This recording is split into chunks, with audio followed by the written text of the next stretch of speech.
suspension wire itinuturing na dahilan. DILG at DTI Batangas, ipinagmalaki ang mas organisadong proseso ng pag-a-apply ng business permit. At isang elementary school sa San Juan, Batangas, nabiyayaan ng 2 classroom mula sa pamahalaang panlalawigan at Filipino-Chinese group.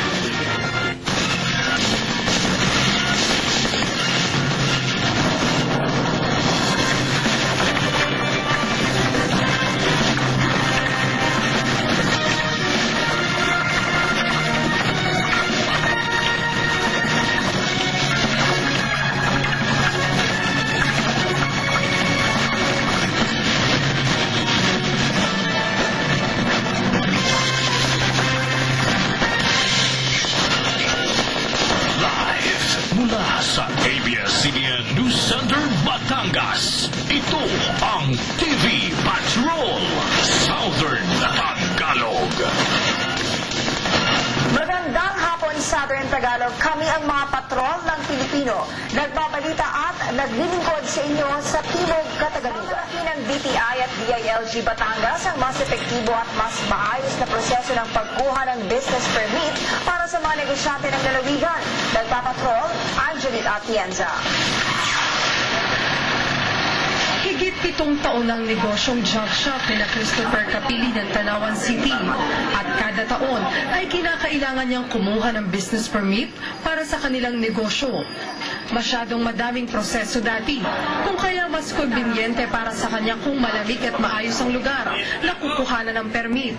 Isa lamang siya sa mga nag-renew ng business permit sa City Hall ng Tanawan para sa taong ito.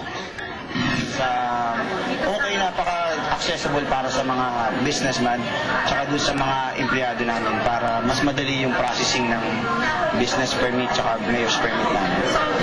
Sa pangunguna ng Department of Trade and Industry at Department of Interior and Local Government, mas ginawang organisado at maayos ang proseso ng pagre-renew ng business permit.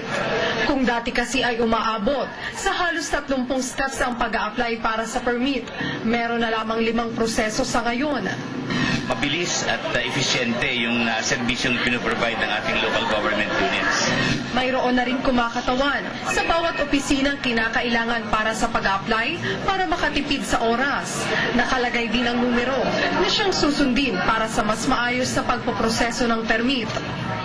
Ang pagpapadali ng proseso ng pag-a-apply para sa mga nais mag-umpisa ng negosyo ay isa lamang paraan ng lokal na pamahalaan para makatulong sa pagpapaunlad ng ekonomiya ng bansa.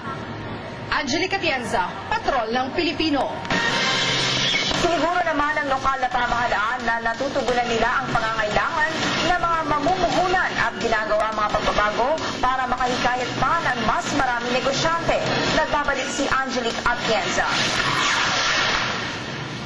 Ang lungsod ng Tanawan at Batangas ang itinuturing na may pinakamaraming mamumuhunan at negosyante sa lalawigan. Kaya naman, laking tuwa rin ng Department of Trade and Industry Batangas sa mabilis na pagtugon ng lokal na pamahalaan ng 2 syudad para sa mas organisadong pagpoproseso ng business permit. Ayon kay Roel Gonzalez na DTI Provincial Director ng Batangas, mas maiging bigyang pansin ng mga negosyante na siyang nagbibigay ng malaking kita sa pamahalaan. Panahon ito na nakikita natin kailangang bigyan ng importansya at ng halaga ang kontribusyon ng ating mga negosyante sa ating mga lokal na ekonomiya.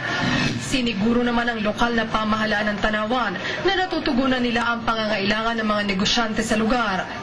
Lahat halos ng mga agencies ay aming require, and we have planning even before the Christmas holiday na itong mga opisinang ito ay maging readily available. Ipinagmalaki naman nila na ligtas ang lugar para sa lahat dahil sa may maayos na ring pasukan at labasan para sa mga nag-a-apply. Pinabuti rin ang sistema sa pamamagitan ng pagtugon sa mga feedback ng dati na ring nag-apply ng permit. So, ngayon po may ginawa po kaming parang feedback form kung saan inaalam po namin kung ano yung mga sa loobin po nitong ating mga business owners after po silang makasecure ng permit. Nag-umpisa ang pag-a-apply para sa permit noong Lunes at magtatagal naman ito hanggang January 20. Hinikayat naman ng Department of Trade and Industry na sundan ng iba pang lugar at lalawigan ang pagsasaayos ng kanilang proseso para makahikayat rin ng mas marami pang mamumuhunan. Angelica Tienza, Patrol ng Pilipino.